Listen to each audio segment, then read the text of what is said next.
When I realized Americans were present, I knew that this is something completely at a different level. I never believed for 1 minute that I could be held in the way that I did. When I was handed over to the Americans, only at this point did I begin to feel despair. There is no way out of it. This is all a response to September the 11th, and these people have gone crazy. They've gone mad. Many of these decisions were motivated by a sincere desire to protect the American I believe this was not an act of desperation, but rather an act of asymmetric warfare waged against us. There wouldn't be in any doubt the rules of the game are changing. Be involved in torture or conspiracy to commit torture. And we do not render to countries that torture. That has been our there policy. were CIA secret flights into the territory of Poland. Even in a case where an enemy combatant might be acquitted, the United States would be irresponsible not to continue to detain them until the conflict is over. The war on terror will be ongoing until the day that we A small win. number of suspected terrorist leaders and operatives captured during the war have been held and questioned outside the United States. We will not falter, and we will not fail.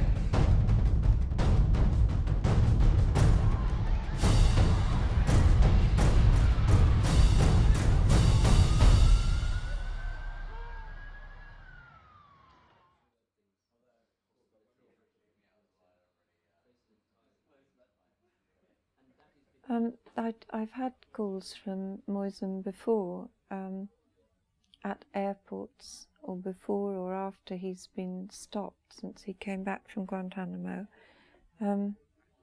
I also had a call from his father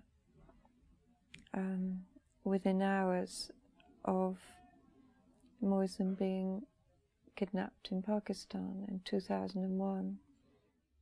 Anything could happen. My advice would have been, of course, don't go. Don't go to somewhere that was so dangerous for you before, where the world has not changed and there's still danger. His family, for the first months of his kidnap there, took action in the courts in Pakistan, habeas corpus, and every single ministry put in an affidavit denying they knew anything about his having been captured. So what happened to him wasn't subject to any external inquiry or supervision. He just disappeared. And if he did then, he could do so again. I was worried about him going back to where we, initially left each other without saying goodbye. I was worried because I thought to myself, all these bad things are going to go back into his head, where, how they grabbed him from the house and how they made him kneel down and handcuffed him and put a gun to his head, and I didn't see any of that, but he told me about it, and I just thought, it's going to go back, and he's going to remember all these horrible things that happened in the house. My father in particular, he's not happy with the idea of me going. He thinks that it's unsafe, but he thinks that because of me, the person, the character, and the baggage that goes with being a former Guantanamo prisoner could make it unsafe. I was very much worried about his safety. I was not very happy that he was going to Pakistan because of the simple reason that he was not treated right in Pakistan, and I had all my fear that he might again get into trouble. Moazzam is obviously a very chatty, very talkative person. I remember when he was about to land in Islamabad, suddenly you could see Moazzam feeling the emotion of coming back to the place where he was kidnapped from, a place where he had actually called home, wanted to settle down as home from once he had left Afghanistan. And it was particularly emotional for him, as he told me, because he had a non-Pakistani wife who he had persuaded to settle down in Pakistan with him, saying that the people of Pakistan are very generous, very hospitable. Then, of course, the experience that he went through. And it's all these thoughts, I think, that were going through his mind, and also the longing that the plans originally had to settle down here with his family, and how they were shattered by the actions of the Pakistani security services. Along with that, and just a general sort of a reaction of coming back home, really, I think was a very, very interesting spectacle for me to watch.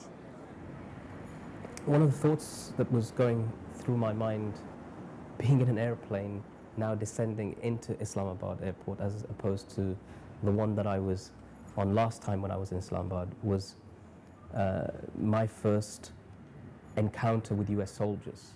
And that was on the plane that I was put onto, the C-130 military transport plane, put onto the floor of the plane with my legs shackled, my hands shackled behind my back, a hood placed over my head, and a strap across them. I realized that there was somebody to the left of me, another prisoner of Libyan origin. And at this point, despite the flashes of what were evidently American soldiers taking trophy pictures, which I could still see despite the hood, an American soldier had heard me speaking to the person to my left, and he came over and put a knife to my throat. The person to my left, in fact, had said to me, "Brother, it's time for prayer. The time for prayer has come. Shall we pray?" The American soldier said to me that if you speak again, I'll slit your throat. At this point, the person on the left to me said, "Allahu Akbar," and he raised his hands in the traditional Muslim way of prayer. And that's how we and I performed my first prayer in American custody.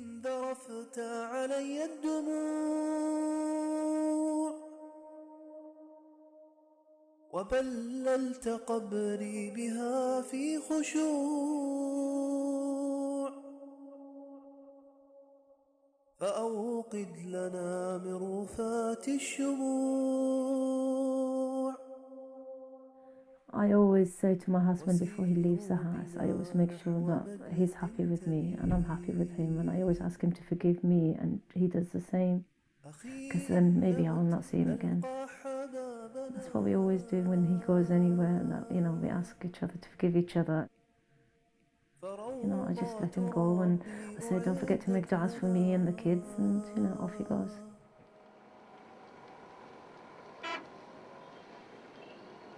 In Pakistan now, you can be disappeared, and there is no law, and there is no one to complain to.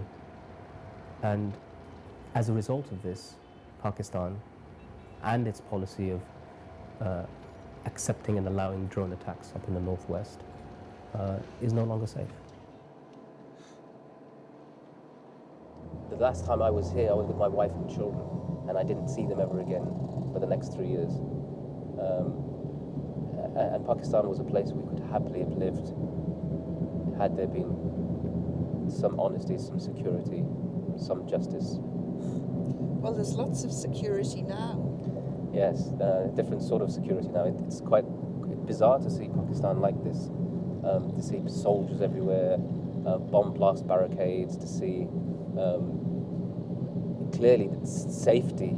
If they thought that they were protecting Pakistan with the policies that they used, which handed people like me and others over, what's happened now is that they have reaped a whirlwind.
I'm sure this is the place where shopping market where I used to come to.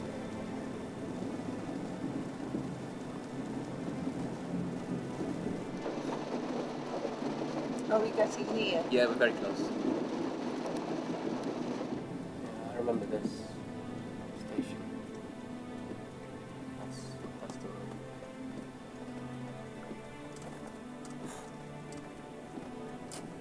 That's the mosque I used to pray.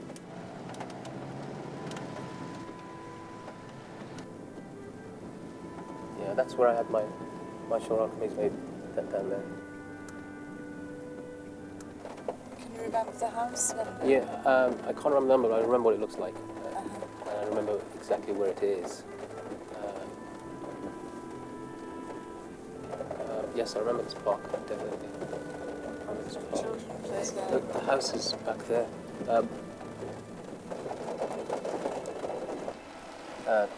That one there. It's next to an opening space. They parked one car there. They opened the gates. They drove in another car into there so that nobody would actually see me taken out of the house. They closed the doors, put me onto the ground, bundled me into the vehicle there. How are you feeling now? Like the weather. Yeah. Feeling like the weather. I wonder if any of these people who live here know anything about what happened that day.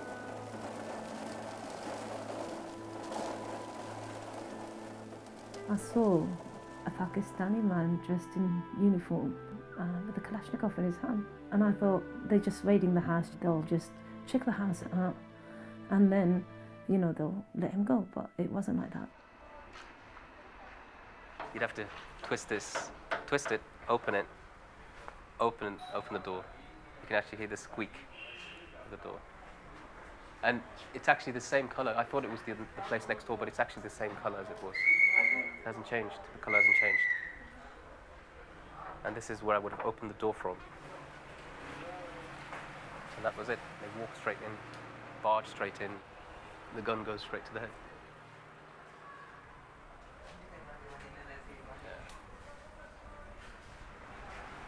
Yeah, right here. It's unbelievable.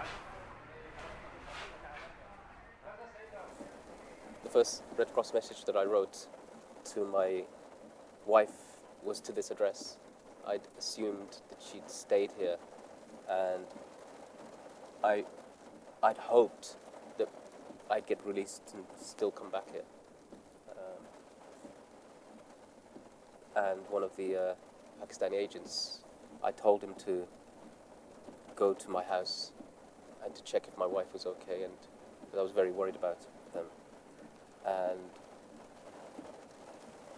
he didn't go for a while, and then I think about 2 weeks later, he said he went to the door, knocked on it, nobody answered, and he realized that there was a padlock on it.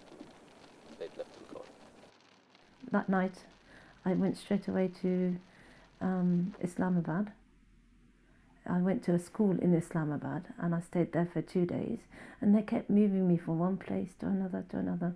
Eventually, they sent me to Karachi, and I stayed there for a whole month until I made arrangements for me to fly over to Muscat, Oman, where my brother is, and I went there. And then from there, I made my way to England. I think a month later, I realised that he's not going to come back. They told me that he's been handed over to the Americans.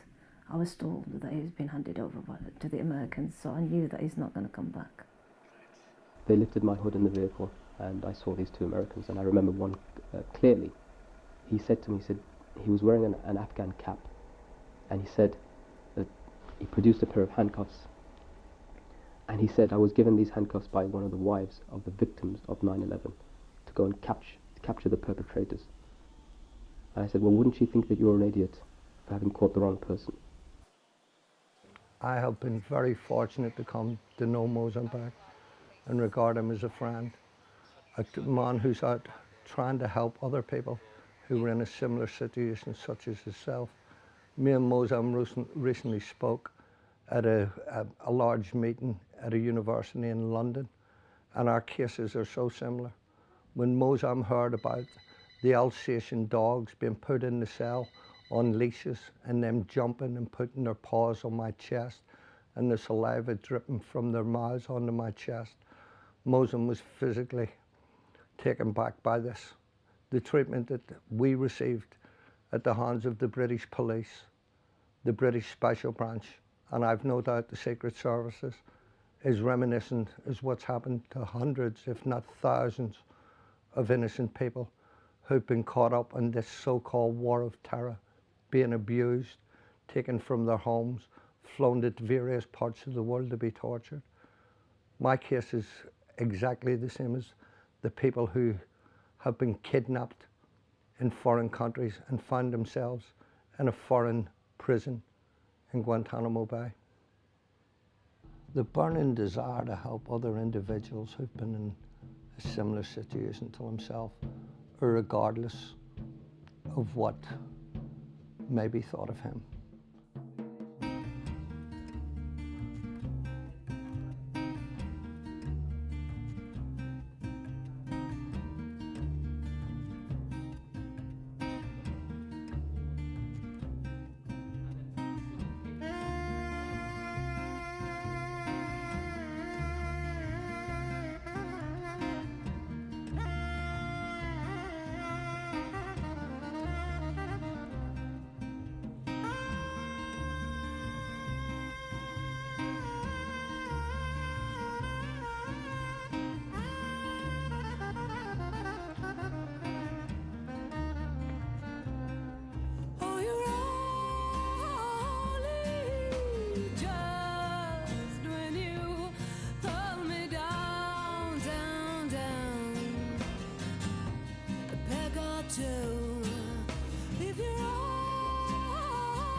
And so we learnt about the birth of our own sons through this manner, through the cells and through the cages of Guantanamo, through the whispers of soldiers who were not allowed to talk to us for fraternization with the enemy.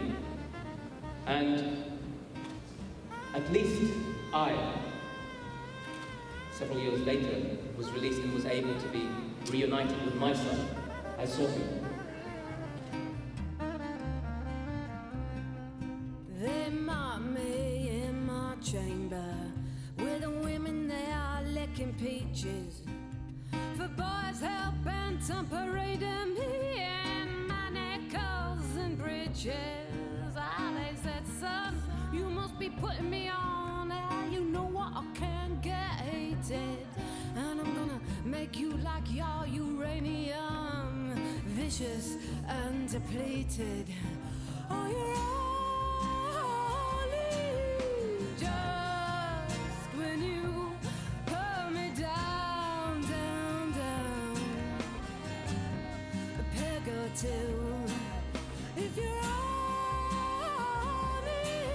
to God and man, I'll bear my back in two to defend you, my friend.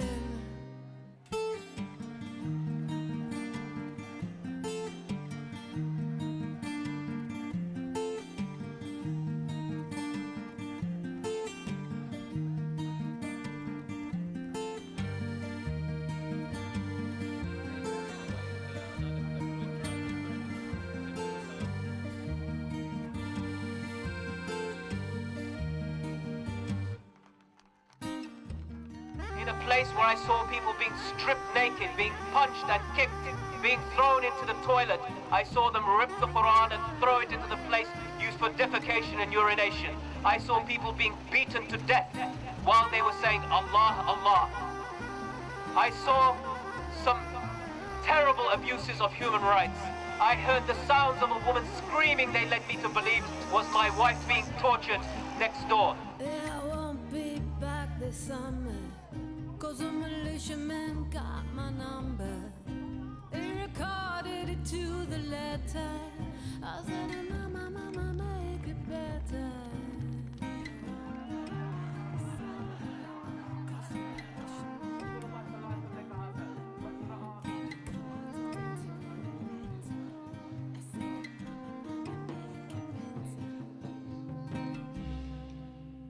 When I met with the family of Afia Siddiqui, I told her mother in particular that I had experienced being separated from my own children, and I knew as a father what it's like to be separated from my children, and that for her as a mother, even though I'd experienced it, I felt that I couldn't imagine what she was going through, because there's a particular relationship that a mother has with her children. And being a father is one thing, but being a mother and separated from your children is an entirely different matter. And for her to be separated in this way, to have no closure, to know that the detaining authority is in essence the same one, it's the same US government that held me and the same US government that is holding Afia Siddiqui. And I remember that those screams that I used to hear in Bagram of a woman led to Afia's case becoming, through the likes of Imran Khan and Yvonne Ridley, through the likes of ordinary people, one that ignited a nation. My most prized possession in Guantanamo and out of Guantanamo has been my Quran, that was my companion during my years held there. I remember just recently my wife, she picked up the Quran. We've got many Qurans that look similar, and she put it somewhere, and I was looking frantically for this Quran. Where is it? I said, please don't keep that out of my sight or my awareness, because that was my companion. You can't understand what that means to me. For me, in Guantanamo, everything's unfamiliar. People are unfamiliar, their language, their accents, the clothing, the food, the air, everything except for those words in the Quran. They're the same words that I used to read as a child, and they're the same words whether it's a Saudi published Quran in Guantanamo. That was the only thing that was familiar to me. When I was reading the verses that Afia had underlined, I was trying to figure out what was going through her mind when she did underline those particular verses, and what that Quran must have, I know, have meant to her then, and indeed whatever Quran she has now must mean to her. It will be her only solace, I believe.